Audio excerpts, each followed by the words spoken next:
Bien, finalmente ya nosotros vamos a entrar al último apartado de esta terapéutica de las enfermedades espirituales, que corresponde de hecho ya a la salud recobrada. De hecho, ese es el título que lleva este apartado. O sea, cuando ya uno finalmente ha logrado curarse de todas las pasiones, de todas las enfermedades espirituales, entraría en una fase muy particular que ya estaría caracterizada, ante todo, por la recuperación de la salud.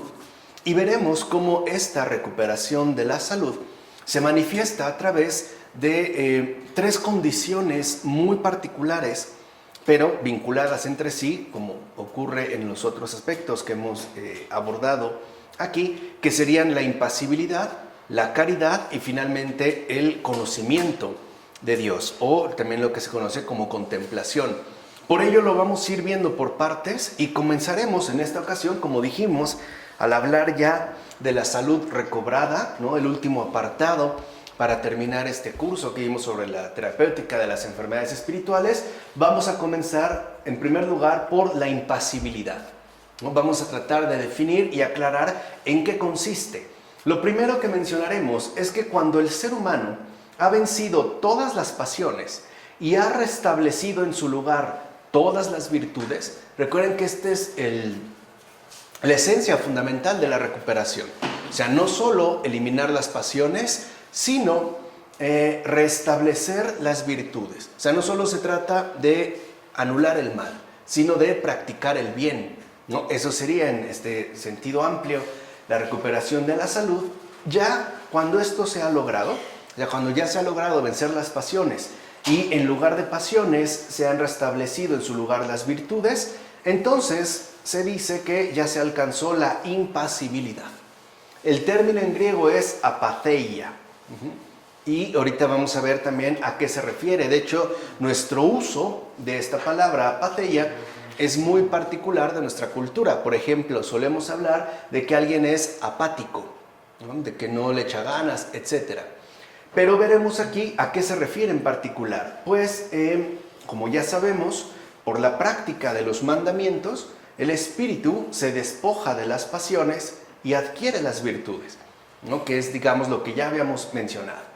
Así pues, la impasibilidad, y esto es importante, no debe considerarse solamente según su sentido etimológico. O sea, etimológicamente hablando, la palabra apatheia, apathos, significa mera carencia de pasiones. O sea, alguien que ya no estaría afectado justamente por las pasiones. Es el término que es el modo en el cual se asume, por ejemplo, dentro de la filosofía antigua, en particular en las escuelas helenísticas, estoicos, epicúreos, cínicos, donde se busca alcanzar esta apatheia, esta imperturbabilidad, que también mencionarán como ataraxia, en tanto mera carencia de pasiones. No obstante, no hay que considerar la impasibilidad solo de ese modo, sino que constituye un estado del alma en el cual ésta ciertamente queda exenta de pasiones. Esto es cierto, pero queda exenta de pasiones para dar paso a un estado que se deriva ya de la posesión de todas las virtudes. O sea, vemos que la verdadera impasibilidad consiste en la anulación de las pasiones para dar pie a la posesión de todas las virtudes. Por eso, en efecto, convendría distinguir la genuina impasibilidad, o sea, aquella que anula las pasiones y al mismo tiempo da cabida a la posesión de todas las virtudes, de aquella otra, pagana en este caso, que se reduce a la mera desaparición de las pasiones y que es, como les he comentado, la que fomentan y transmiten las escuelas helenísticas de la filosofía antigua. De hecho, podemos darnos cuenta que, aunque algunos suponen haber alcanzado la impasibilidad, por ejemplo, los antiguos estoicos, cuando hablan de esa imperturbabilidad, de esa ataraxia, donde uno ya no se ve afectado por las pasiones, lo que vemos es que aún así permanecen sometidos inconscientemente a las pasiones de xenodoxia y de orgullo, que de fondo los engaña acerca del estado alcanzado. O sea, en pocas palabras, siguen pues sometidos a graves pasiones de arrogancia.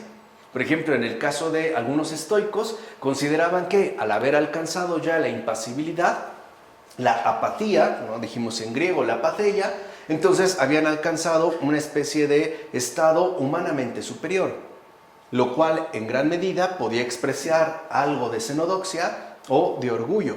Incluso, ciertamente, ¿no?, podrían encontrarse casos de una extraña arrogancia. En todo caso, lo que van a sostener los padres es que cuando no se ha alcanzado en plenitud la impasibilidad, estaríamos más bien ante una pseudo-impasibilidad. O sea, no sería aquello que en realidad la conformaría como tal. Como indica Evagrio, la xenodoxia, acompañada del orgullo, utiliza la desaparición de los otros demonios para llevar a la persona a su perdición, que ya habíamos visto también antes, como la xenodoxia, es decir, la vanidad, cuando se ve acompañada, en este caso del orgullo, ¿no?, va a utilizar la desaparición de los demonios, incluso de esos espíritus nefastos que no queremos para nada, es decir, las pasiones, para que entonces la persona se enorgullezca quizá de los avances que ha alcanzado en la eliminación de las pasiones. Por el contrario, la verdadera impasibilidad se reconoce en el hecho de que va acompañada de humildad. Ese es el primer elemento, de sencillez, de compunción, de lágrimas, de un deseo infinito de lo divino y sobre todo de un celo sin medida por la labor espiritual. Aquí vemos que se trataría de cosas muy distintas. Mientras que en la pseudo-impasibilidad se busca únicamente alcanzar un estado del alma que ya no esté afectado por las pasiones, en la verdadera impasibilidad se dan pues efectos muy particulares que la van a definir en cuanto tal, es decir, en tanto verdadera impasibilidad. En particular, ese celo sin medida por la labor espiritual.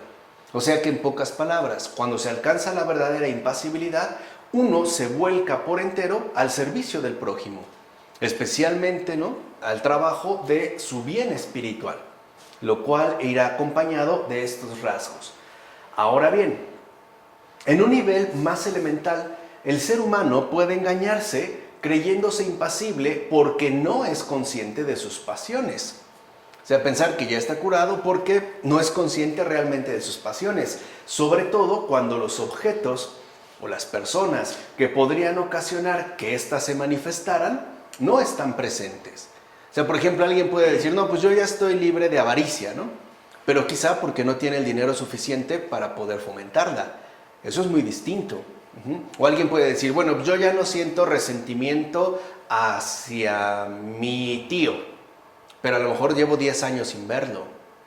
¿Quién sabe si lo volviera a ver? Y no solo si lo volviera a ver, ¿quién sabe además si viviéramos juntos? Ahí la cosa sería muy distinta. Por eso es que va a escribir San Máximo esto. Dice San Máximo, en ausencia de los objetos, podemos no ser importunados por las pasiones y no tener más que una impasibilidad parcial. O sea, ahí la cosa es fácil, ¿no? No tengo la ocasión, pues, para manifestar las pasiones que me están aquejando. Pero, continúa San Máximo, en cuanto los objetos aparecen, el espíritu se ve solicitado por las pasiones. Quiere decir que de inmediato experimentamos una agitación interior. Y añade, así pues, no imagines que posees la impasibilidad perfecta mientras el objeto no está presente. Si, cuando aparece, permaneces sin conmoverte, primero por él y luego además por su recuerdo, entonces sí que has alcanzado las fronteras de la verdadera impasibilidad. Entonces vean cómo en la impasibilidad hay, de acuerdo a lo que ha expresado San Máximo, hay como dos referencias muy particulares. Primero, es que realmente podemos darnos cuenta de la curación que hemos experimentado si el objeto o la persona en cuestión que antes nos perjudicaba ya no nos conmueve. O sea, ya no provoca en nosotros una agitación. Pero además, y ese es otro nivel más profundo, cuando ni siquiera el recuerdo de ese objeto o la persona nos logra perjudicar, o sea, nos lograría afectar. Por ejemplo, hay personas que con el simple recuerdo de algo o alguien se alteran, y eso que no la tienen enfrente o cerca, ¿no? Mínimamente, basta con el recuerdo para que esto genere, digamos, toda una revolución interior. En consecuencia, puede decirse que la verdadera impasibilidad es un estado constituido por la supresión de todos los pecados de acto. Y eso hay que entenderlo, o sea, es ya la supresión de todos los pecados de acto. Es decir, de todas las pasiones, todos los impulsos, todos los deseos desordenados, todos los pensamientos pecaminosos y todos los recuerdos e imaginaciones apasionados cuyas representaciones atan al ser humano al mundo y lo alejan de Dios. Ahí ya veríamos, pues, la verdadera impasibilidad. Fíjense, ya es la supresión de todos los pecados de acto. Esto significa que cuando nosotros incurrimos en un pecado, o sea, cuando ya hemos cometido pecado, cuando ya hemos realizado un pecado de acto, algo o casi todo de esto estuvo involucrado. En primer lugar, las pasiones, o pudo darse un impulso que me llevara hacia el pecado, o un deseo desordenado, o pensamientos pecaminosos, incluso recuerdos e imaginaciones apasionadas que me siguen conduciendo hacia allá. Entonces, lo que quiero que vean en pocas palabras es que la supresión de todos los actos de pecado depende, de hecho, de la supresión de las pasiones, los impulsos, deseos, pensamientos, recuerdos, imaginaciones apasionados. O sea, si nosotros, pues, no queremos ya pecar de acto, tenemos primero que trabajar en todo esto. Por eso es que vimos anteriormente, ¿no?, el cómo se daba el combate contra las pasiones. De otra manera no es posible. Puede ser que alguien a lo mejor decida ya no serle infiel a su esposa o a su esposo en acto, pero quizá todas las noches tiene recuerdos e imaginaciones muy encendidas. No lo hace en acto, pero sí lo sigue haciendo en su recuerdo, en su imaginación, en su pensamiento, en su deseo, incluso su impulso, etc. ¿Vale? Entonces hay que entender que la supresión de los pecados de acto implica toda la supresión de todo esto que hemos mencionado, que a final de cuentas, en efecto, lo que hacen es alejarnos de Dios y apegarnos, o sea, esclavizarnos al mundo. Entonces, de fondo, esta es como la esencia fundamental de la impasibilidad. O sea, quiero que entiendan que no es la impasibilidad a la griega, donde uno ya no se ve afectado, por ejemplo, al estilo Séneca, ¿no? Hermano, donde un amigo les manda una carta diciéndole que está muy afligido porque su esposa e hijos han muerto. De hecho, los han matado violentamente. Y Séneca le responde que qué hace ahí llorando, ¿no?, como un débil. Que se ponga en pie y que siga adelante como si nada hubiera pasado. No es eso de lo que estamos hablando aquí, sino que la impasibilidad verdadera consiste en que el ser humano ya no está tentado a hacer el mal. Ya no. O sea, el mal ha perdido fuerza sobre él, porque ya no tiene, pues, por dónde agarrarlo, ya no tiene por dónde pescarlo. Ya no hay desórdenes ni de pensamiento, ni de deseo, etcétera, etcétera, ¿no?, ni intelectuales, imaginativos, etcétera, que pudieran hacerlo vulnerable ante este mal. Ya no. Por supuesto, naturalmente, en este estado, o sea, aún en la impasibilidad verdadera, seguirá siendo tentado por los demonios, incluso mucho más que antes, y en efecto seguirá haciéndolo hasta su muerte. Pero estas tentaciones ya no tendrán, digamos, ¿no?, un éxito inmediato. Por eso los demonios se van a ensañar más. Ahora, cuando digo ensañar más, entiéndase que no es que ahora las tentaciones van a ser mucho más agresivas y manifiestas. Al contrario, van a ser mucho más sutiles. Ya no van a ser, pues, tan evidentes. Porque en efecto, este avance conseguido al llegar a la impasibilidad verdadera tendrá ahora que ser atacado por los demonios de un modo muchísimo más encubierto. Pero hay algo cierto, y es que en la impasibilidad verdadera uno ya no está tentado a hacer el mal. Pero ocurre que posee ya, por la fuerza que ha recibido de Dios, aun cuando se intensifiquen estos ataques, insisto, en sutileza, en malicia, etcétera, y aun cuando va a seguir siendo tentado hasta la muerte, ¿no?, por la fuerza que ha recibido de Dios, también ya posee el poder de resistir las tentaciones, de rechazar los ataques de los demonios y de no verse afectado por ellos. Y este es como un rasgo muy destacado de la verdadera impasibilidad. Uno ya ha recibido, ¿no?, de Dios el poder para resistir las tentaciones. Fíjense, estas no se eliminan. O sea, las tentaciones siguen ahí, pero uno ya las puede resistir. Además, también uno se vuelve capaz de rechazar estos ataques. Incluso ya no solo de evadirlos, por decirlo, ¿no? Sino de rechazarlos. Y por ende, de ya no verse afectado por ellos. Escribe Santiago: la impasibilidad no consiste en no ser tentado por los demonios, pues para ello, como dice el apóstol, deberíamos irnos de este mundo. O sea, para no ser tentados por los demonios, tendríamos ya que irnos de este mundo, ¿no? Lo dice San Pablo en la primera carta a los Corintios, capítulo 5, versículo 10. Sino que, como menciona Santiago, la impasibilidad consiste en permanecer inalcanzables cuando nos atacan. Eso es justamente lo que nos aporta la impasibilidad. No elimina los ataques, sino que estos ataques ya no nos alcanzan, ya seríamos inalcanzables para todos estos ataques que serían lanzados. En efecto, dirá Evagrio, las virtudes no hacen que cesen los asaltos de los demonios, pero nos conservan indemnes. Ya no, o sea, los demonios siguen atacando, pero ya no nos vemos afectados por estos ataques, puesto que, gracias en este caso a las virtudes, logramos permanecer inalcanzables para ellos. ¿No? Es tanto como poner esta imagen. Cuando uno no ha alcanzado la impasibilidad verdadera, estamos literalmente al alcance de los demonios. O sea, basta la menor provocación para que surja en nosotros ese efecto negativo que ellos están buscando provocar. En cambio, cuando se ha alcanzado la impasibilidad verdadera, aunque ellos siguen atacando, nosotros simple y sencillamente ya no estamos a su alcance. Los ataques no cesan, pero ya no nos perjudican. Es como si quisieran hacer llegar una flecha lanzada con arco a 1 kilómetro de distancia. Las aventarán, pero definitivamente ya no llegarán, ¿no? Ya no nos veremos pues afectados. De hecho, y eso es importante de tener en cuenta, los demonios no tienen poder sobre el ser humano más que si logran encontrar en él alguna apetencia que en efecto se corresponda con sus sugestiones. O sea, dicho brevemente, allí donde haya algún tipo de pasión, ahí habrá oportunidad para los demonios de atacarnos y además para tener éxito en su respectivo ataque. Eso es importante.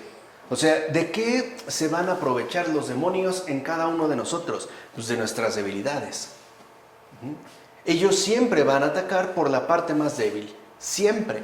En términos espirituales, las partes más débiles, más vulnerables, más expuestas, son las que están afectadas por pasiones. Porque por allí, en efecto, es donde encuentran una oportunidad, no solo para atacar, sino, repito, para tener éxito en este ataque.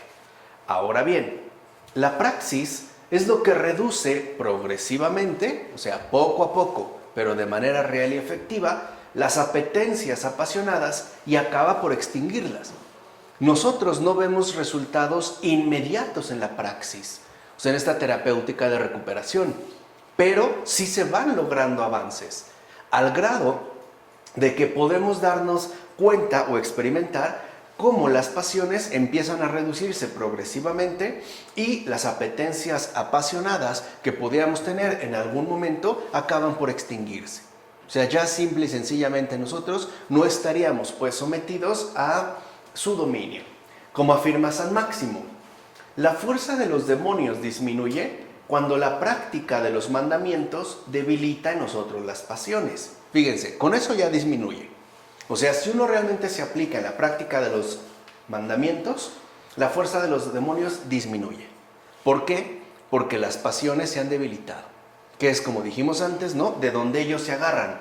Pero es destruida esta fuerza finalmente por efecto de la impasibilidad. Es decir, cuando por ella desaparecen ya las pasiones del alma. Porque ellos ya no tienen por dónde afectarnos. Ya no encuentran, pues, ¿no? algún desorden, debilidad o simple y sencillamente pasión que pudiera hacer mella en nosotros. En efecto, como dice San Máximo, sin pasiones en el alma, los demonios ya no encuentran aquellas complicidades que les servían de apoyo para sus ataques. Entonces, aquí vemos también una definición bastante acertada de las pasiones. ¿Qué son las pasiones que ya estudiamos? Son aquellas complicidades que sirven de apoyo a los demonios para sus respectivos ataques. Si nosotros, pues, ya hemos logrado liberarnos de las pasiones, ellos ya no tienen ningún apoyo para llevar a cabo sus ataques en cada uno de nosotros. Se acabaron, pues, en este caso, las complicidades. Por eso, para los demonios es tan importante que aquello que en nosotros les sirve pase desapercibido. Especialmente, como vimos hacia el final, ¿no? En la terapéutica de las pasiones, en la adquisición de las virtudes, en particular el orgullo y la xenodoxia, que no se detecten, que nosotros creamos siempre que estamos bien, cuando en realidad andamos muy mal. Esto se ve en alguien que padezca algún tipo de adicción, ¿no? Siempre está bien. Y no lo dice, o sea, hay que entenderlo también, ¿no?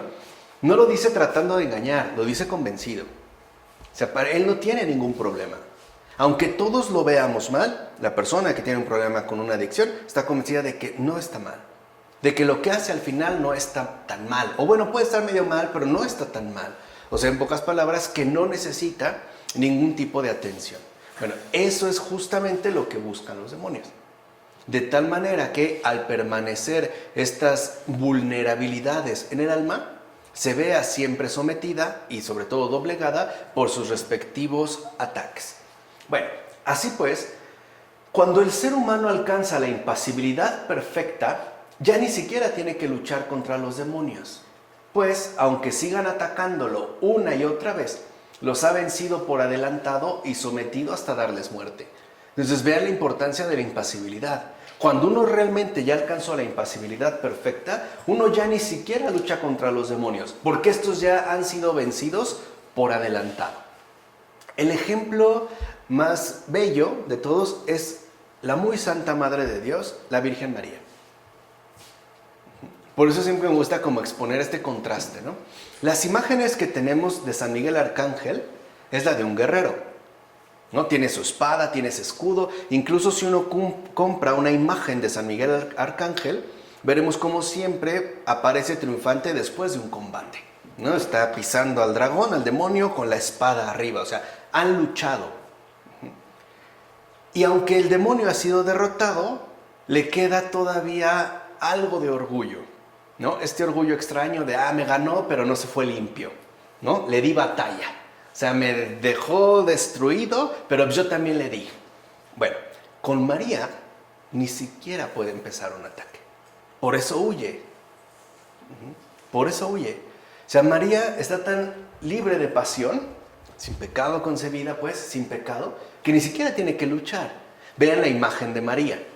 En las imágenes donde aparece María, ¿no? Está con una cara serena, las manitas juntas, muy hermosa. Y si uno se fija abajo, ahí está el demonio aplastado sin esfuerzo. O sea, ni siquiera ella ve que esté haciendo tensión o apretando la mandíbula, nada. O sea, como ni siquiera se tuviera que esforzar. O sea, ahí con ella no puede hacer absolutamente nada. Porque con María, el demonio está vencido por adelantado. Con San Miguel Arcángel se puede aventar un tiro. Con María no, ¿eh? Por eso es muy bueno invocar a los dos. A San Miguel Arcángel, pero sobre todo a María. Porque ese es justo a lo que estamos llamados, a vencerlo por adelantado. A saber que pase lo que pase, uno puede pasar ya por encima de, ¿no? Pisotearlo sin sufrir el menor daño. En consecuencia, la impasibilidad vuelve a quienes la poseen inaccesibles para los enemigos. Los ataques demoníacos se vuelven juegos irrisorios, como va a decir San Juan Clímaco.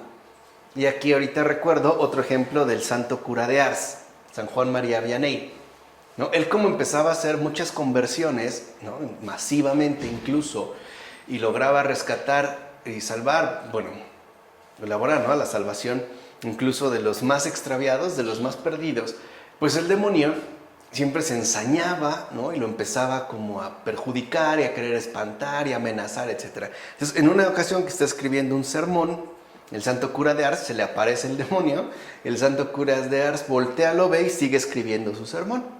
O sea, no quería que escribiera ese sermón, porque el demonio ya intuía que gracias a ese sermón muchas almas se verían libres de su influencia. Entonces lo está jode y jode, hasta que de repente el cura de Ars deja de escribir, lo voltea a ver, ¿no? Y el demonio empieza como a vomitar como semillas asquerosas, una repugnancia, ¿no? Entonces ahí en ese momento se detiene el cura de Ars, voltea a verle y le dice: o dejas de hacer tus payasadas, ahí está el juego irrisorio, son payasadas, o dejas de hacer ahorita mismo tus payasadas, o escribo las tonterías que estás haciendo en este mismo sermón que mañana voy a predicar. Dice que de inmediato se quedó callado y se fue, ¿no? Se retiró. O sea, ya entramos a este punto fundamental. En pocas palabras, al mal se le viene abajo toda su solemnidad. Y nos damos cuenta que en realidad lo que hacen los demonios son juegos irrisorios. Serían cuestiones más bien de risa, ¿vale? Pero esto es en la impasibilidad perfecta.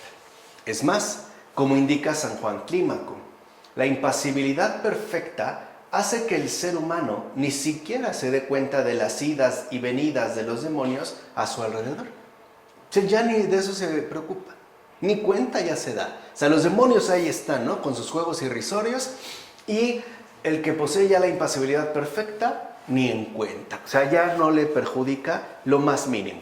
Afirma San Juan Clímaco: considero que la señal de la santa impasibilidad es poder decir, y cita el Salmo 100, versículo 4, cuando el maligno se aleja de mí, ni siquiera lo noto. O sea, así llegó y se fue, en mí no causó, ¿no?, la menor perturbación. En efecto, no sé cómo ha llegado, ni por qué. Tampoco sé cómo se ha marchado. Más bien, soy completamente insensible a todo esto, pues estoy unido enteramente a Dios y siempre lo estaré. Entonces, aquí vemos que en efecto la impasibilidad perfecta no es otra cosa más que una unión plena con Dios. Y mientras más intensa, real y profunda sea esta, mayor será la insensibilidad que tendremos con todo aquello que ya no tenga que ver con Dios, especialmente con los demonios. Por su parte, escribirá San Macario: sin duda, el enemigo combate a los cristianos, pero ellos permanecen junto a la divinidad y por tanto se han revestido de la fuerza y el sosiego de lo alto. Por eso ya no se preocupan de la guerra. Ya no. Ya no tengo que decir, ay, sí, esto es el demonio. No, ¿cómo por qué? O sea, ¿por qué tendríamos que dejar que el demonio venga a perturbarnos o quitarnos la paz con cualquier tontería? No, eso lo vivimos en estos tiempos. Basta con que aparezca una fake news para que muchos espíritus se quebranten. O nosotros, ¿no?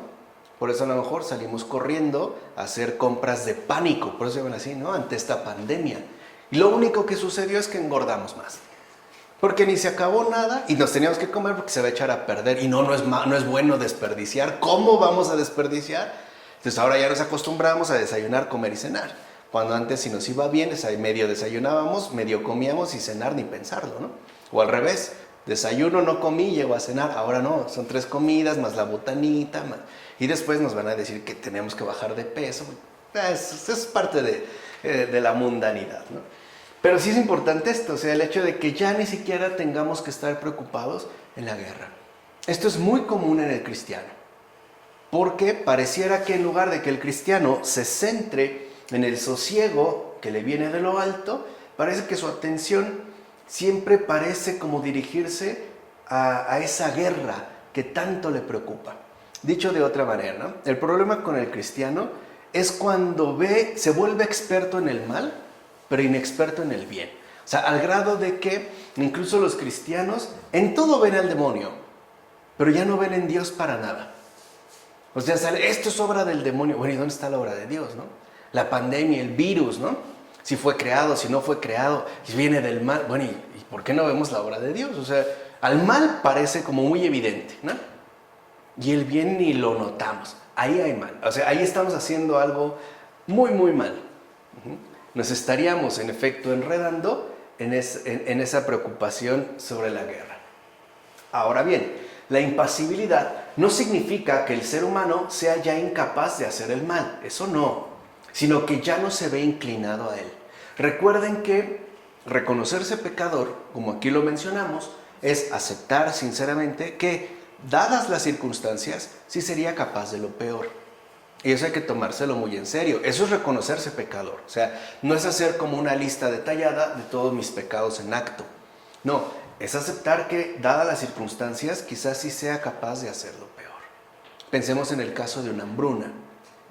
Por ejemplo, lo que ocurrió justo durante la colectivización que implementó Stalin del año 1929 al 1931 en toda la ex Unión Soviética, sobre todo que involucraba a la actual Ucrania, ¿no? Era parte pues del imperio soviético. Los dejó sin comer porque tenían que requisar todo lo que producían, especialmente los granos, los alimentos, para que fuera el Estado benefactor el que los distribuyera. Pero la comida nunca llegó. O sea, literalmente, ¿no? Murieron en este periodo, para que más o menos se den una idea, o sea, en cuestión de año y medio, más o menos, en año y medio, solo en Ucrania, murieron más de 8 millones de personas. O sea, para que se den una idea. Y ahí se dieron ahí se dieron casos frecuentes, lamentablemente, de canibalismo. Padres que ya se estaban comiendo a sus hijos. O entre hermanos, comiéndose. De hecho, cuando pudieron rescatar, muchos ya estaban delirando. O sea, en un estado de locura. Nosotros ahorita, con nuestras despensas llenas, gracias a las compras de pánico, diríamos que no. Primero me muero. ¿Quién sabe? O sea, en una situación tan drástica, ¿quién sabe? No sé. O sea, esto es reconocerse pecador. Cuando aparece la impasibilidad, esto no quiere decir que ya no somos capaces de hacer el mal. No, lo que significa es que, en efecto, ya no me veo inclinado a ello, aun cuando la oportunidad se me presentara. Simple y sencillamente, yo ya no me veo afectado. Y esto se debe a que su interés por el bien aleja el interés por el mal. O bien, significa que la virtud lo vuelve ciego a las pasiones, que sería exactamente lo mismo. O sea, con la impasibilidad uno pierde interés por el mal. Y al contrario, todo nuestro interés se centra en el bien. Por eso va a escribir San Máximo: la impasibilidad es un estado de paz en el cual el alma ya no se entrega al mal, sino con mucha dificultad. O sea, sí puede darse porque seguimos siendo pecadores. Pero para que esto vuelva a darse, ya sería algo muy difícil. Cuando antes se daba quizá de inmediato. Es como a lo mejor una persona tenía inclinación por la bebida y pues entregaba a ella al menor pretexto, ¿no? Tanto en las buenas para celebrar como en las malas para consolar. No sé, siempre como este dicho del mezcal, ¿no? Oaxaqueño, te sientes mal, un mezcal, sientes bien, pues también, y no sé qué, siempre es con mezcal. Bueno, cuando se alcanza la impasibilidad, ya aunque tuviera el mezcal enfrente, no se inquieta. No quiere decir que no volvería a tomar. Tal vez sí, pero sería ya muy difícil de que eso ocurriera nuevamente. Bueno, y tampoco la impasibilidad significa que el ser humano ya no tenga nada que ver con las pasiones, sino que a partir de ese momento es capaz de resistirse a ellas.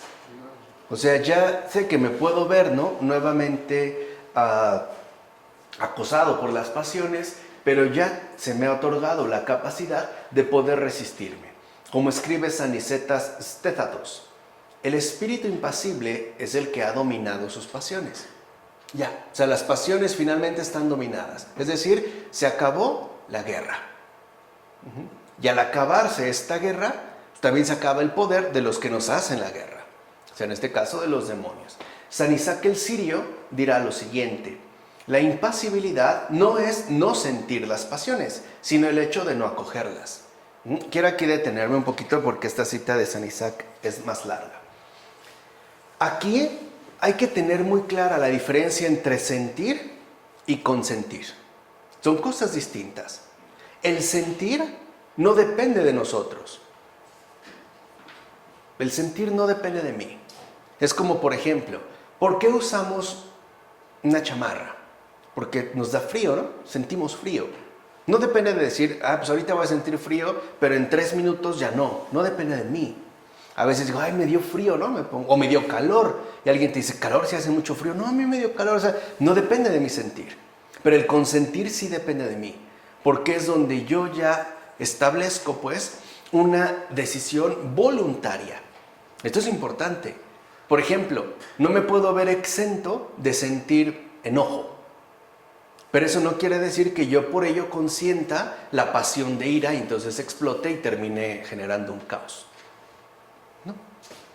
No puedo evitar sentir, pero lo que sí puedo hacer es no consentir, que es lo que dice San Isaac. O sea, ya no se trata de no sentir las pasiones, sino el no acogerlas. De hecho, continúa San Isaac, las pasiones se agotan bajo el número y la variedad de las virtudes. Por eso no pueden ya sublevarse fácilmente contra el alma. O sea, imagínense que las pasiones quedan en efecto subyugadas por el número y variedad de las virtudes. Es como si a un ser humano le pusiéramos 20 costales de azúcar encima. Ya no tan fácil se mueve. Tal vez hasta se ahoga. Ya no se puede mover. Lo mismo pasa acá. Entonces, cuando llegan las pasiones, la reflexión se sustrae a su contacto de inmediato por medio de una conciencia atenta que se halla en el corazón de la inteligencia. O sea, hay vigilancia, ¿no? Entonces las pasiones lo abandonan y no pueden hacerle absolutamente nada. Claro, porque han visto que si el alma reaccionó con una conciencia atenta y ha obrado según el corazón de la inteligencia, sus ataques van a ser infructuosos. Y recuerden que lo que buscan es tener éxito. No toleran pues el fracaso. Así pues, continúa San Isaac, la inteligencia que por la gracia de Dios realiza las acciones de las virtudes y por tanto se ha acercado ya al conocimiento, casi no siente lo que procede del alma y de la sinrazón, lo que procede, del mal y de la sinrazón del alma. O sea, ya no se ve afectado ni perjudicado por ello. De ahí pues que apunte San Juan Crisóstomo. El que se ha entregado a Dios domina la ira, la envidia, la avaricia, el placer y todos los demás vicios. Además, examina y medita sin cesar la forma de no dejar que su alma esté dominada por las pasiones vergonzosas, ni que su razón esté sometida a una insoportable tiranía, sino que su espíritu está siempre por encima de todo esto. Entonces, lo que vemos es que en el caso de la impasibilidad, uno está plenamente atento a todo lo que ocurre. Uno de hecho ya no deja pasar ni siquiera un pensamiento sin detectar más o menos de dónde proviene. Si no lo puede detectar de una manera clara al principio, quizás sí puede más o menos entrever cuáles serían los efectos que esto va a producir. Recuerden, a lo mejor nosotros no podemos proceder plenamente en base a las causas, pero sí podemos actuar con presteza en base a los efectos, ¿no? Un ejemplo muy sencillo. Si un pensamiento brotó de la nada mientras estaba viendo una serie de televisión o una película y de inmediato detecto que esto parece conducirme a la tristeza, pues entonces reacciono. No tengo por qué darle continuidad. Cuando esto hacemos, o sea, cuando reaccionamos de inmediato, la pasión se aleja, porque ya no tiene oportunidad de seguir adelante. En pocas palabras, ha sido descubierta, ha sido detectada, ¿no? Como en las películas de acción, donde el criminal entra a lo mejor a robar un banco y suena la alarma, ¿no? De inmediato se para. Lo mismo pasa en la pasión. Ya, se descubrió y se aleja. Por eso es tan importante recordar lo que acaba de decir el Papa Francisco en una de sus homilías en Santa Marta. Cómo los demonios buscan siempre sustraernos del presente. Y esto tiene que ver con lo que acabamos de mencionar. ¿Por qué? Porque el presente consiste en estar centrado en lo que ocurre en estos momentos. Eso es el presente, que está ocurriendo aquí. Y es en el presente donde uno puede reconocer justo la voz de Dios, ¿no? En lo que está sucediendo en este preciso momento. Por el contrario, dijo el Papa Francisco, el demonio habla, por así decirlo, de una manera completamente opuesta. Justo lo que busca el demonio es sacarnos siempre del presente. Y para hacerlo tiene dos estrategias particulares. La primera es que nos quiera mandar a los temores del futuro. híjole, es que ahorita, entonces imagínate si esto ocurre y luego esto pasa, ¿qué vamos a hacer? Cuando en el presente no ha ocurrido absolutamente nada. ¿Entiende? Y esto nos distrae, ¿no? Y perdemos la atención de lo que está ocurriendo en este momento. O bien, como dice el Papa Francisco, si no nos avienta hacia los temores del futuro, si nos lanza a las tristezas del pasado. Y también nos saca del momento presente. Ay, ¿te acuerdas cuando antes, tal, tal, tal? Y entonces, ¿cómo terminamos afectados? Ya sea por una especie de amarga melancolía, o bien también por una especie de amarga intranquilidad, ¿no? Es que, ¿qué vamos a hacer? Es que, ¿qué va a ocurrir? Imagínate si no sé qué tal, o antes, no. Esto lo único que provoca es que no pongamos atención a lo que están haciendo justamente los demonios en estos momentos.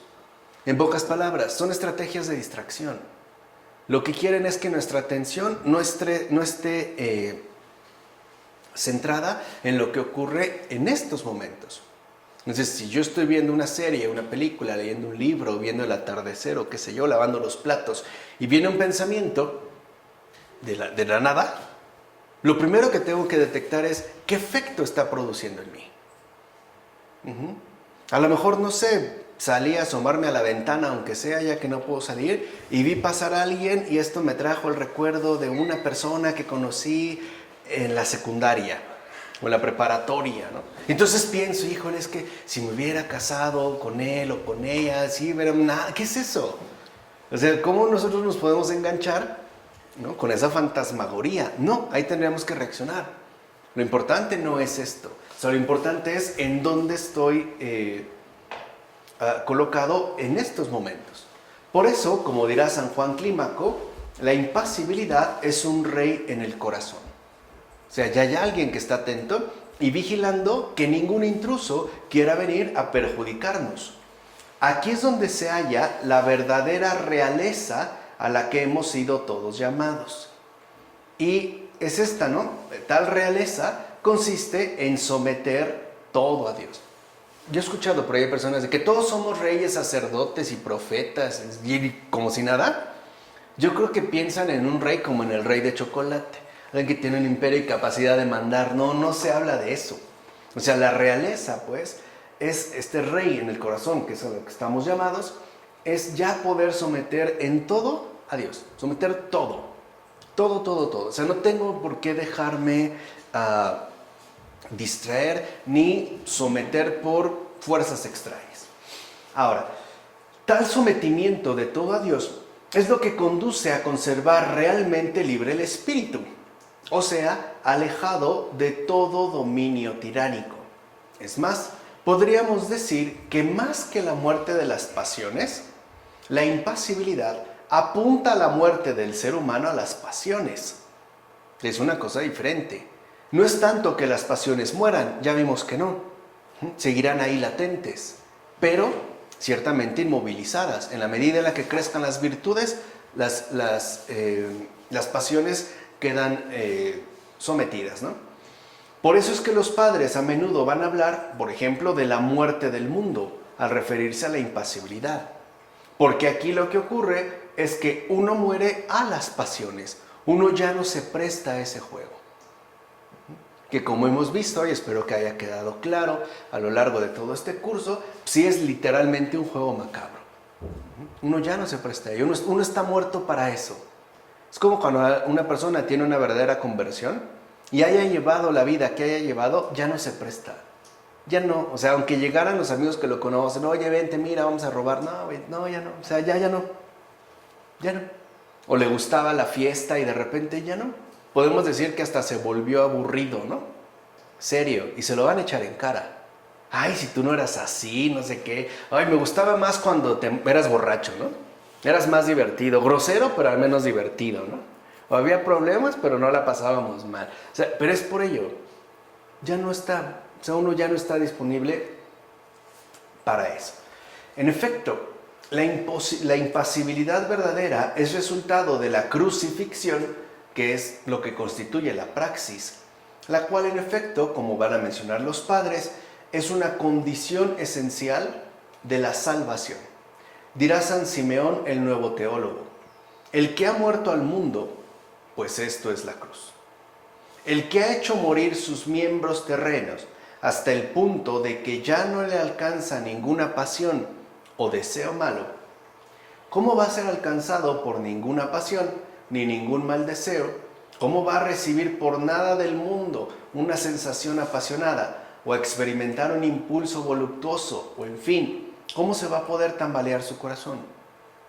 Sí, vuelvo a repetir, ya no está disponible.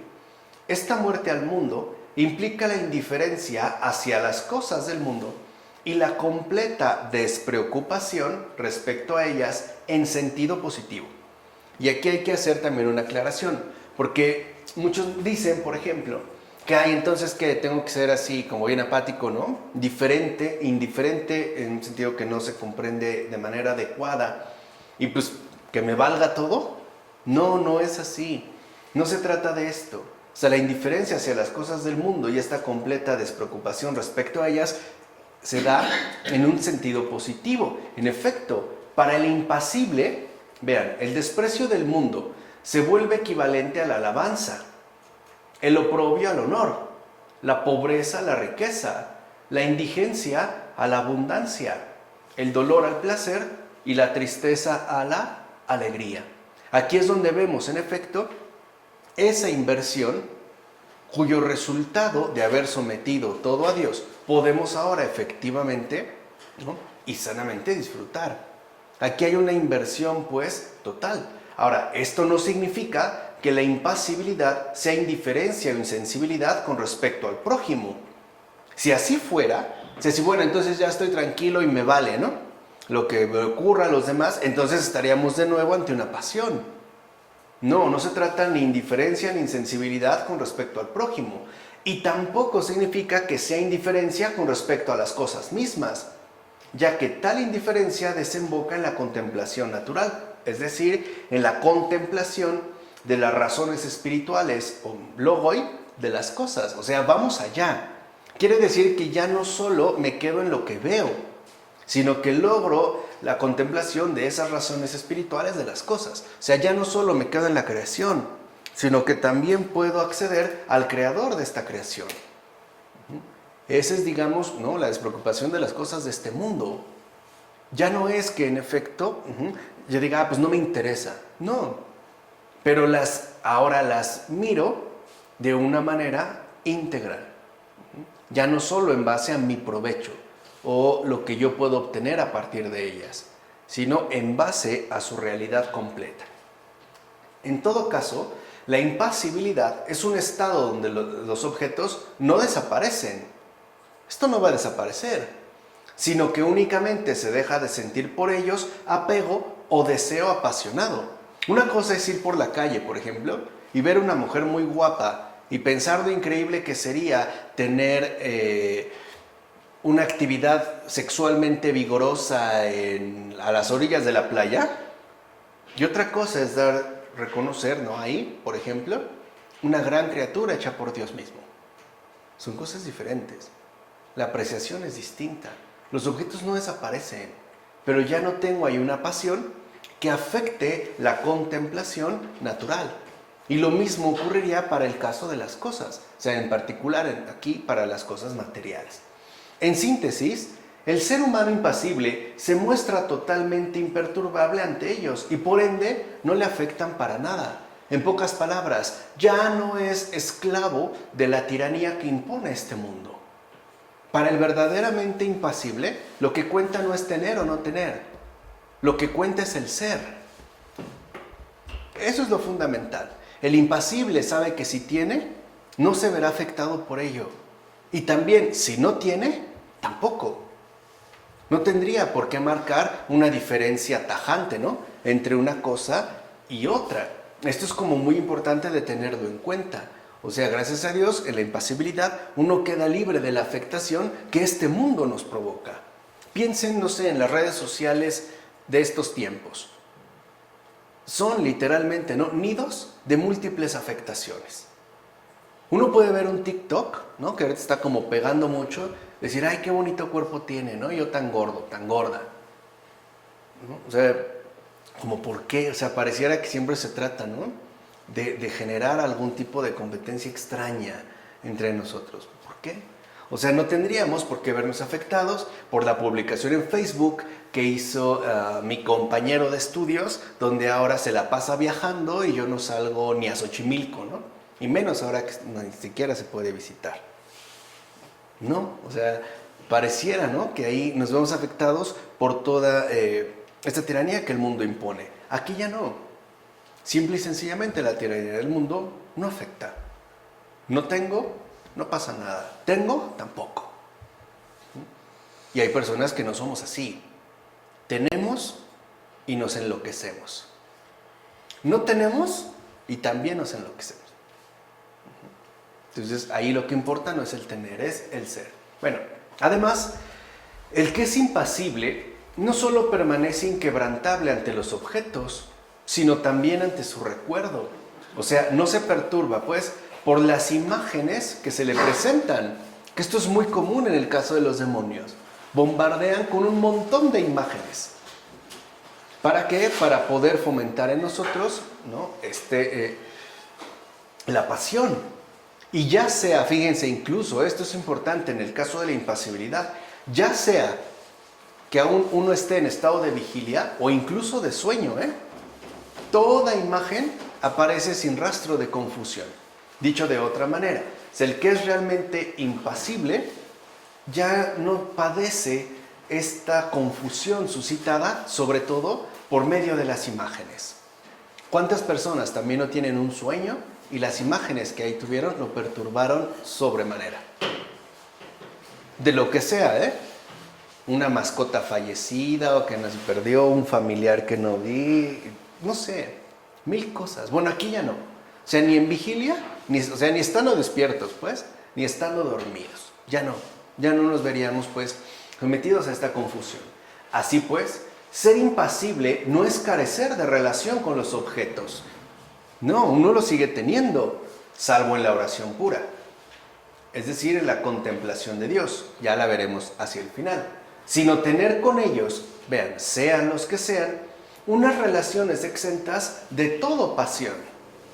De tal manera que ni siquiera las imágenes lograrían suscitar en el alma algún deseo o afecto apasionado.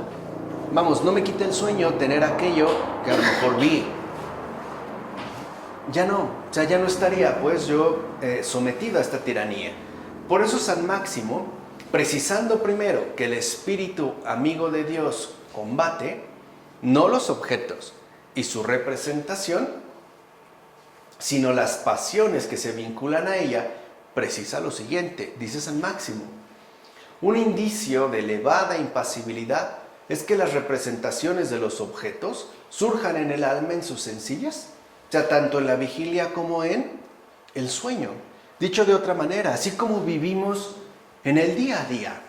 Por ejemplo, vamos a comprar una fruta. Compramos las que vamos a consumir o las que podemos adquirir. Y vimos otras. No me quitó el sueño no haberme llevado el higo. Lo vi y no pasó a mayores. No afectó. O sea, eso es lo que quiero que entiendan. No es algo que tenga que ver con una situación más o menos excepcional o increíble para nosotros. No. Simple y sencillamente, ¿no?, uno ya no se ve afectado. De hecho, fíjense, esto es importante, un signo claro de elevada impasibilidad es el hecho de no tener ni siquiera sueños cuyo contenido esté ligado a una u otra pasión. Ese es el verdadero descanso. O sea, ya ni siquiera en sueños estoy con ello, ¿no? ¿Cuántas veces algo nos obsesiona e incluso se ve reflejado en sueños? Puede ser una persona, una cosa, o una situación o algo, ¿no? Estamos tan enredados con eso que ni siquiera en sueños desaparece la expresión de esta pasión. De no ser así, dice Evagrio, todavía estamos enfermos. O sea, si todavía incluso en sueños yo me veo afectado, perjudicado por las imágenes que ahí surgen, no podríamos decir que hemos alcanzado la impasibilidad. ¿Por qué? Porque los sueños atestiguan tanto los deseos como las pasiones que aún no han sido realmente curados. Esto es importante. Esto es importante, o sea, en los sueños también se reflejan los deseos o pasiones que en definitiva no hemos curado realmente. Claro, en vigilia los podemos ocultar más o menos. Podemos hacer como si no estuvieran, pero en el sueño ya no está en nuestro control. O sea, en el sueño definitivamente, ¿no? Ya es algo que puede manifestarse de manera abierta y clara. Entonces es preciso que incluso en los sueños no aparezcan imágenes ni recuerdos que perturben la calma del espíritu con sus visiones. Hay gente que se despierta llorando, o temblando, o asustada, o excitada. También. Sí, es importante que ni siquiera eso aparezca, lo cual sería pues parte de la verdadera impasibilidad. Así pues, el no tener ya más que presentaciones no apasionadas supone que el ser humano ha conseguido establecer una sana disociación entre las pasiones, enfermedades y sus respectivas representaciones. Dirá San Máximo el Confesor, una representación apasionada es un pensamiento compuesto por una representación y una pasión. Separemos pasión y representación y no quedará más que el simple pensamiento, que es a lo que estamos llamados, al pensamiento sin pasión, o sea, sin que ese pensamiento pues nos afecte. Dejar entonces de tener representaciones apasionadas atestigua un grado de impasibilidad más elevado que el mero dejar de tener pasión frente a los objetos mismos. De hecho, según San Máximo, la impasibilidad en su más alto nivel consiste además en la eliminación de los pensamientos mismos. O sea, ni siquiera ya hay pensamientos que, aunque no necesariamente sean apasionados, seguirían estando ahí dominando en nosotros. Entonces, es fundamental que nosotros seamos capaces de separar pasión y representación, que no solo se va a limitar al dejar de tener pasión frente a los objetos, sino a la representación que nosotros tenemos. Es como esta bella anécdota, ¿no?, de dos monjes que van caminando. Tienen que dirigirse hacia un lugar en particular, una aldea, y de repente hay una parte, ¿no?, donde tienen que atravesar un río, y va un anciano, un joven, van en silencio, y hay una mujer desnuda en la orilla. Entonces el joven la ve y se siente como perturbado, ¿no? Se detiene, el anciano le hace una seña para que espere, va a hablar con la mujer, la carga, la ayuda a pasar, ¿no?, esta parte de agua un poco agitada, la deja, la da la bendición y se va. Y le hace la llamada al joven a que se acerque, ¿no? Siguen el camino y siguen en silencio. Y antes de llegar, el joven le dice al anciano, padre, tengo que decirle algo. Y el anciano le responde, dime. Y dice, es que no sé si se dio cuenta lo que sucedió. Y le pregunta al anciano, ¿qué sucedió? Dice, es que hace atrás, ¿no?, cuando veníamos, recuerda que se acercó a esta persona y era una mujer y pues estaba desnuda y la tocó y la abrazó y la ayudó.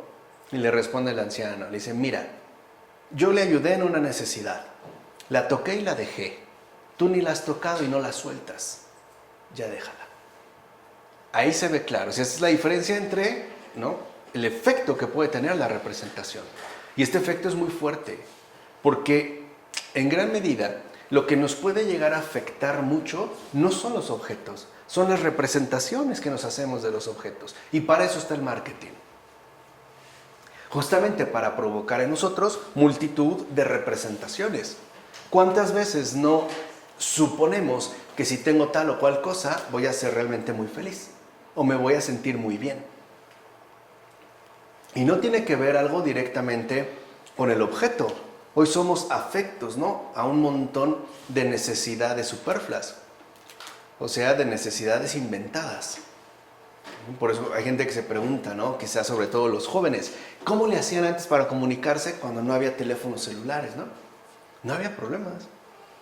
Literalmente, ¿no? Si uno encontraba un teléfono estos de cabina, pues lo usaba, a veces no, y no pasaba nada. La gente no estaba angustiada, por ejemplo, ¿de dónde está? No me ha llamado, no ha hablado, márcale. Pues no. No llegaba, yo recuerdo que alguien decía, ¿no?, pues ya llegará, ¿no?, tranquila, ¿no? Pues ya. Hoy no.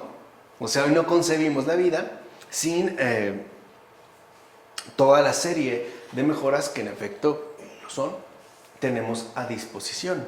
Entonces lo importante pues es que podamos nosotros separar pasión de la representación. de tal manera que lo único que nos quede sea el simple pensamiento. Ahora, esto es así porque aunque los pensamientos simples no sean malos, de todos modos mantienen al ser humano en relación con el mundo y por tanto siguen constituyendo un cierto obstáculo para la perfecta unión con Dios. Recuerden que al final en la oración centrante, por ejemplo, del Padre Quitín, lo fundamental es que ya no haya nada, que uno alcance ese verdadero descanso, ¿no? Que uno pueda ir más allá incluso de esa agitación intelectual de imágenes, recuerdos, pensamientos, ideas, etc. Y entrar en esa perfecta unión con Dios. Pues lo mismo que ha estado destacando Michel Henry, ¿no? Que lo hemos estado estudiando. Lo que importa es esa nada, que no es una nada vacía, sino una nada que en efecto involucra ya una superación de toda relación con el mundo. Ahora bien, este grado superior de impasibilidad se sitúa ya más allá del ámbito de la praxis, pues se va a dar en el nivel del conocimiento de Dios. O sea, hasta aquí en la impasibilidad llegamos bien, pero cuando se habla ya de la perfecta unión con Dios, ya se está hablando de un grado superior de impasibilidad, el cual ya no va a estar precisamente en el ámbito de la praxis, sino en un nivel más elevado, es decir, en el conocimiento de Dios. En este último grado de impasibilidad, es decir, en el nivel del conocimiento de Dios, el ser humano eleva su espíritu por encima de las criaturas, como va a decir San Juan Clímaco. Se halla, por tanto, separado de las cosas visibles y sensibles. Esto, naturalmente, pertenece al estado de la oración pura, que, como después veremos, es el modo privilegiado de la contemplación. Y es a lo que estaríamos llamados, a la contemplación. Una vez en este estado, el ser humano rechaza ya no solo el apego al mundo y todo pensamiento apasionado que implique el olvido de Dios, sino que también rechaza todo pensamiento simple que obstaculice el puro recuerdo de Dios. Por eso, San Elías Eléctico señala que los impasibles conocen en la oración un gran silencio y un vacío extremo de representaciones y de pensamientos. ¿Por qué? Pues porque están llenos de Dios.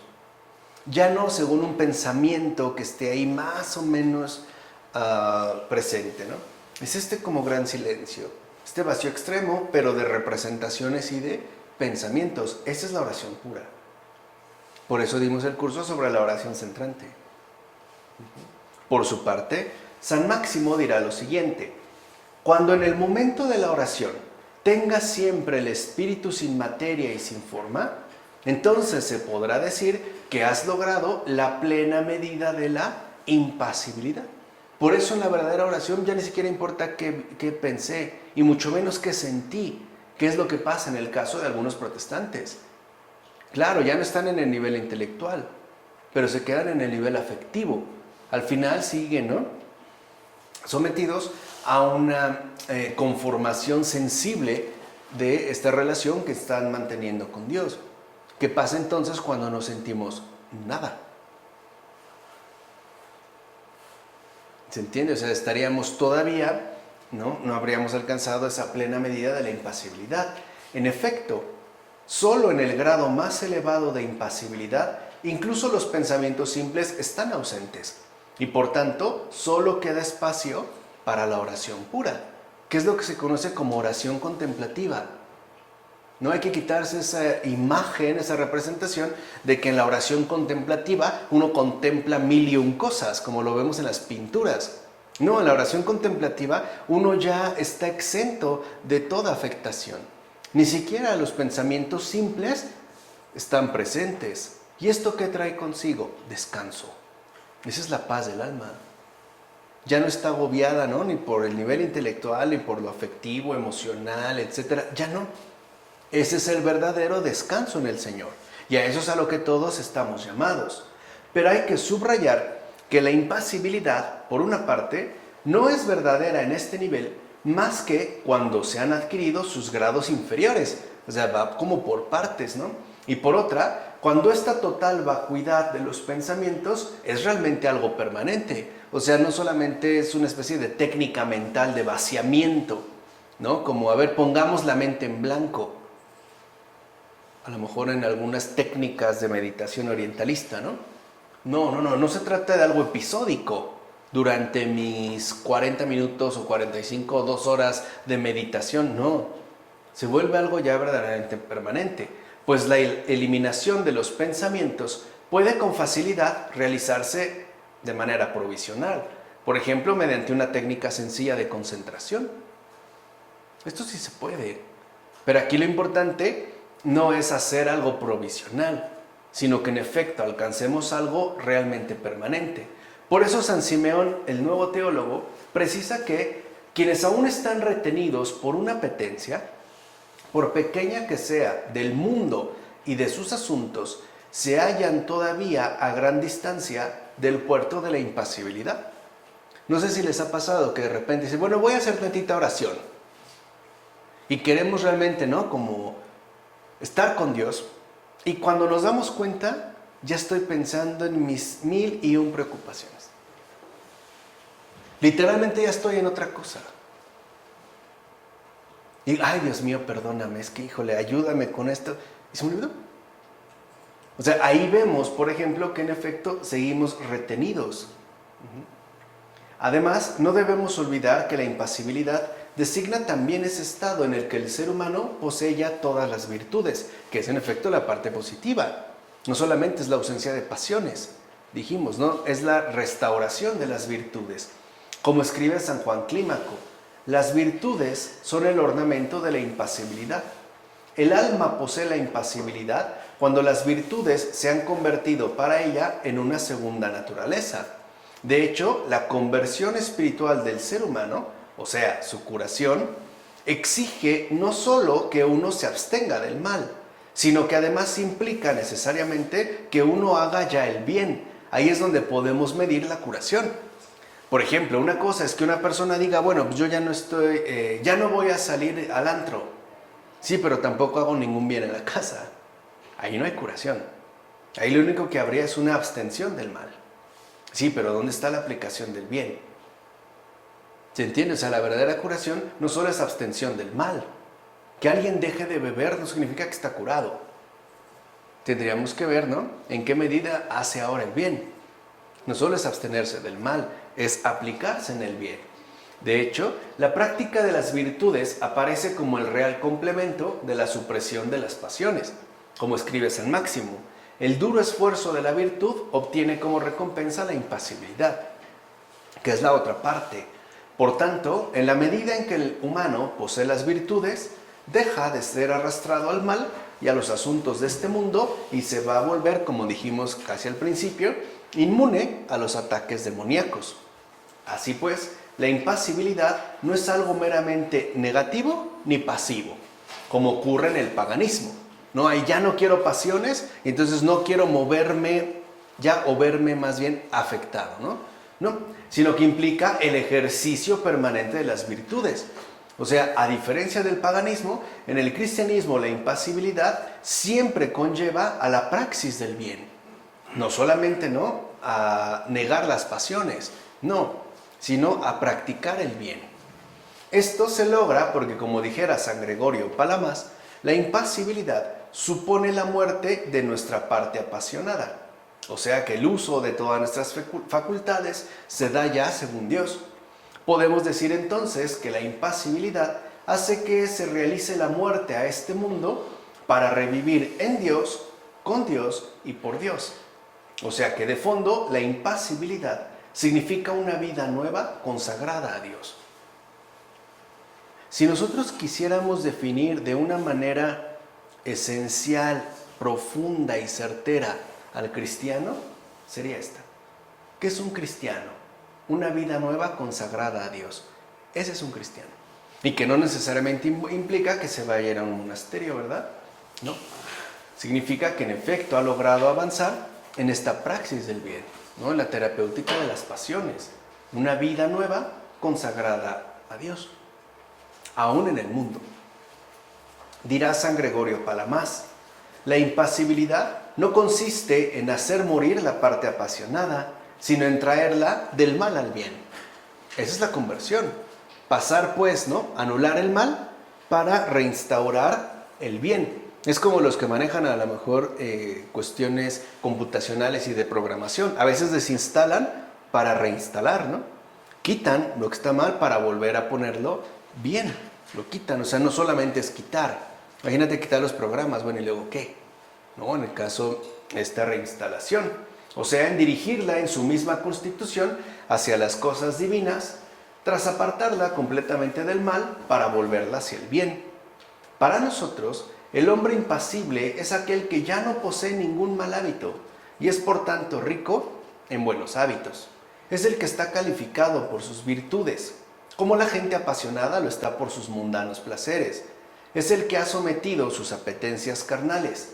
Es el que ya no está afectado en sus potencias del alma, o sea, en su conocimiento, juicio y raciocinio, pues lo que engendra las pasiones abominables es el mal uso de las potencias del alma. Pero si nos servimos convenientemente de ellas, entonces practicaremos las virtudes correspondientes con ayuda de todas nuestras potencias, las cuales actuarán según la meta que Dios les propuso. En efecto, con el elemento concupiscible, por ejemplo, abrazaremos la caridad, para eso se nos dio. Con el elemento irascible, asumiremos la paciencia. Por tanto, el hombre impasible no será el que haya hecho morir la parte apasionada de su alma, como ocurre en el paganismo, ya que no habría en él ni impulso ni acción para adquirir un estado divino, ni relaciones con Dios, ni disposiciones divinas del espíritu, sino aquel que la haya sometido por completo, a fin de que, por obediencia al espíritu, que por naturaleza posee la preeminencia, se dirija, como de hecho conviene, a Dios y tienda siempre y en todo momento a Dios. Entonces, a eso hemos sido llamados, a tender siempre a Dios. ¿Qué encontramos en Dios? Libertad. ¿Qué encontramos en Dios? Paz. ¿Qué encontramos en Dios? Alivio. Entonces, podemos decir que la impasibilidad es, por tanto, muerte al mundo para hacer vida en el espíritu. Pues uno muere a las preocupaciones de este mundo para gozar ahora, ¿no?, del consuelo del espíritu, de esta vida en el espíritu. Y aquí veremos cómo entonces surge en efecto esa hipersensibilidad para las realidades espirituales y divinas, que antes no teníamos porque toda nuestra sensibilidad estaba dirigida a las cosas de este mundo. ¿Cuántas veces algo realmente mínimo nos puede llenar de enormes preocupaciones? Algo realmente mínimo. Y perdemos esa hipersensibilidad para las realidades espirituales y divinas. En síntesis, el impasible está separado del mundo para estar plenamente unido a Dios, lo que dice San Juan Clímaco. O es, como dijera San Pablo, cuando ya no vive uno en sí mismo, sino que es Cristo quien vive plenamente en uno, como lo afirma en Gálatas. Así pues, con la impasibilidad, y esto es lo importante, todas nuestras potencias, facultades, energías y fuerzas quedan en desacuerdo con este mundo para estar plenamente de acuerdo con Dios. Recuerden que eso es justo también lo que caracteriza nuestra real situación de seres caídos, nuestro estado real de caída. ¿Dónde se ve? En que nuestras potencias, facultades, energías y fuerzas parecen estar en desacuerdo con Dios. Justo lo contrario. ¿Cuántas veces no somos plenamente conscientes de que algo nos hace mal y no por ello lo evitamos? Al contrario, lo buscamos. Alguien dice, sí sé que está mal, ¿no? No me importa. Ahí hay este desacuerdo, o sea, aun cuando lo pueda tener claro, ¿no?, cuando sus facultades se lo muestren, por ejemplo, no tiene la energía o la fuerza necesaria para poder oponerse. Y además para oponerse realmente. En tal caso, uno queda plenamente sujeto a su divina voluntad. ¿Qué significa quedar sujeto a la voluntad de Dios? Pues que es Dios quien gobierna todas nuestras palabras, actos, pensamientos, sentimientos, emociones, actitudes, etc. Ahí sí, ¿qué mal podremos hacer? En este caso, ¿no? Dirá Anicetas Estétatos, Cristo, por la impasibilidad, reina en todas las potencias de nuestra alma y su voluntad se hace en nosotros como en el cielo. Cuando decimos en el Padre Nuestro, hágase tu voluntad, así en la tierra como en el cielo, ¿cómo imaginamos que es el cielo? Maravilloso, ¿no? Increíble. ¿Por qué es increíble el cielo? O bueno, más claro, ¿por qué el cielo es cielo? Porque ahí se hace solo la voluntad de Dios. Por eso. No por otra cosa, ¿eh? No por los adornos o los árboles maravillosos que veamos y las cascadas de colores y los picnics, ¿no? Inacabables entre las familias. No, es cielo porque ahí se ha cumplido la voluntad de Dios. ¿Por qué es tan espantoso el infierno? Porque ahí no se cumple la voluntad de Dios.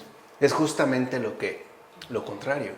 Cuando el Señor nos enseñó a pedir, ¿no?, que se haga su voluntad en la tierra como en el cielo, lo que estamos diciendo es que lo que queremos es lo mejor. Y lo mejor siempre es su voluntad, no la nuestra. De ahí pues que la impasibilidad constituye el punto culminante de la conversión espiritual del ser humano, por medio de la cual, como ya hemos mencionado, se efectúa la vuelta a la salud. Por eso los padres consideran que la impasibilidad es la salud del ser humano. La impasibilidad, por tanto, nos libera de las pasiones y nos cura ya de las enfermedades espirituales. Además, la impasibilidad nos coloca en posesión de todas las virtudes según el uso que corresponde a su verdadera finalidad. O sea, ahora sí ya estamos verdaderamente reordenados, o incluso podríamos decir recreados. En síntesis, la impasibilidad aparece como el estado en que el ser humano recupera su propia naturaleza y por ende aquello que lo libera de su alienación antinatural. O sea, es reencuentro consigo mismo a la luz de la verdad y del bien. Como indica San Doroteo de Gaza, hubo amigos de Dios que tras el santo bautismo no solo renunciaron a los actos de pasión, sino que quisieron vencer a las pasiones mismas y volverse impasibles. Acuérdense, no solamente se renuncia al mal, uno se afana ya en el bien. Eso es lo que muestra realmente la curación. Todo esto con la intención sincera de purificarse de toda mancha, sabiendo además que el alma se purifica mediante la observancia de los mandamientos y que así recupera la vista y regresa a su estado natural. Eso es lo normal. De hecho, para nosotros lo normal es que todo esté bien, no que esté mal. Eso es lo normal. Lo normal es que todo marche bien, ¿no? Que todo esté pues bien. Escribe San Gregorio de Niza: quienes hayan armonizado su vida con la purificación del bautismo, se encaminan hacia lo que constituye su ser profundo. Pues bien, a la pureza va estrechamente unida la impasibilidad. Así pues, por la impasibilidad, el ser humano recupera la perfección de su naturaleza, o sea, la estatura del ser humano perfecto en Cristo. Pues como dijera San Máximo, el alma es perfecta cuando su potencia de pasión se ha vuelto por completo hacia Dios. Y dicho sea de paso, este volverse por completo a Dios expresa claramente la significación más esencial del ser cristiano. Dijimos, ¿no? Ahí está el ser cristiano, una vida nueva, ¿no?, consagrada a Dios.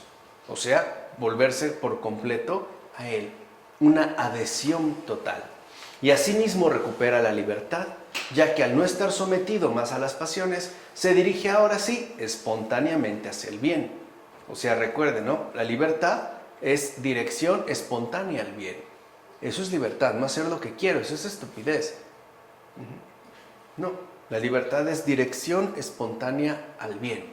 O sea, somos libres para hacer el bien, siempre. Por eso, San Simeón, el nuevo teólogo, afirma que el impasible es aquel que ha recibido de Dios el disfrute de la libertad del espíritu. Es esta libertad, ¿no?, apatheia, la libertad interior. Esta es la impasibilidad, pues. No es la ausencia solo de pasiones. Es la ausencia de pasiones para la restauración de las virtudes que nos dirige espontáneamente hacia el bien y por ende manifiesta realmente la libertad interior. Esa es la patella. Ya pues no estaríamos nosotros sometidos por la influencia del mal. Además, la impasibilidad proporciona al ser humano la paz. Hace pues que reine en todo lo que somos la paz de Dios. La impasibilidad trae consigo el reposo y la tranquilidad del alma. ¿Cómo no? Si ya no estamos afectados ni siquiera por pensamientos simples.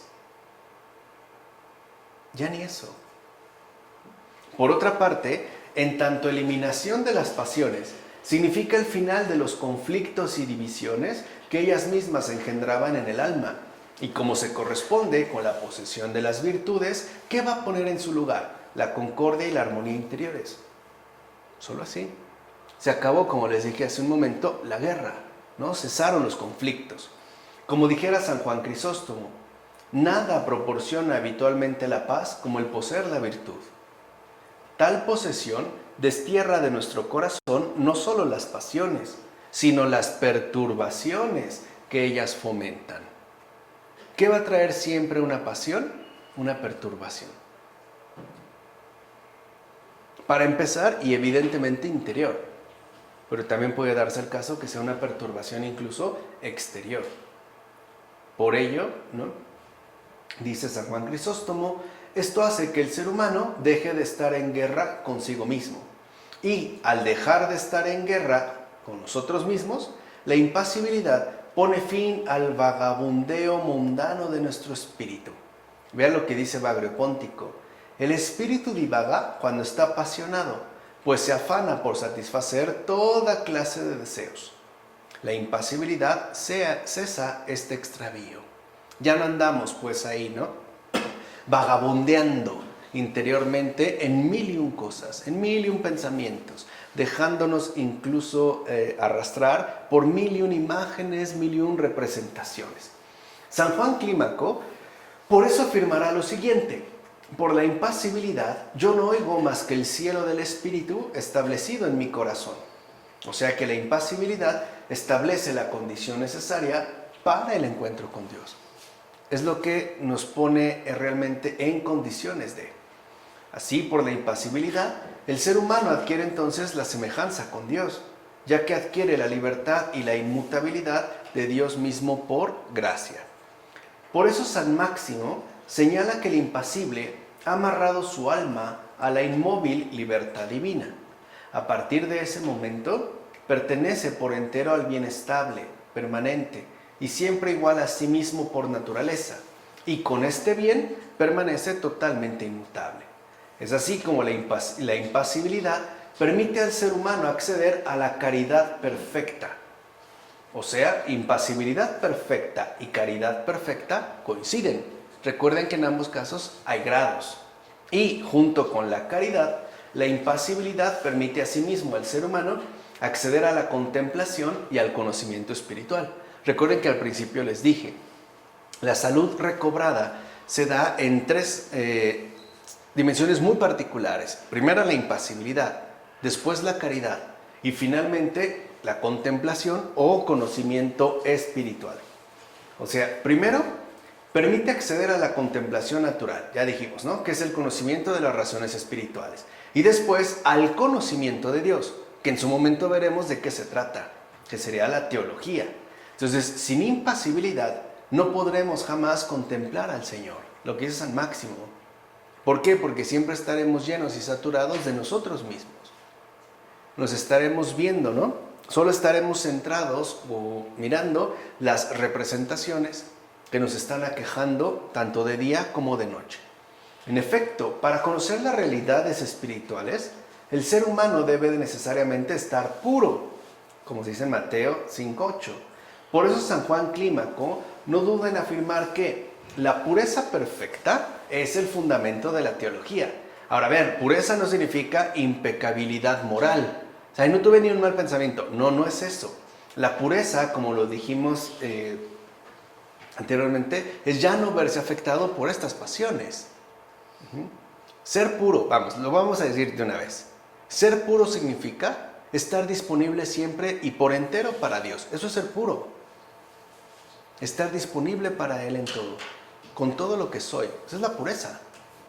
Donde ya no hay pues impedimentos para la comunión con Él. No olvidemos que el conocimiento espiritual es inseparable de la posición de las virtudes. Entonces la perfección en ellas, o sea, la medida en la que perfeccionemos estas virtudes, también es lo que nos va a permitir conocer a Dios. No obstante, si bien es cierto que la impasibilidad es fuente de conocimiento, no lo es sino indirectamente. En realidad, el conocimiento procede de la misma caridad, que es la finalidad esencial de la praxis. Vamos, para adelantar un poquito, porque con esto vamos a terminar.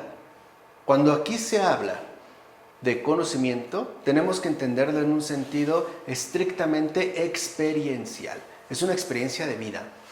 No es algo teórico que uno puede captar solo de manera conceptual. De hecho, lo que vamos a ver es que en efecto, este conocimiento brota a partir de que hemos alcanzado la impasibilidad de un ejercicio constante de caridad, que es hacia donde nos quiere llevar la praxis. Es más, si la impasibilidad es la flor de la praxis, pues la caridad es su término. O sea, la impasibilidad es la flor, la caridad es el fruto.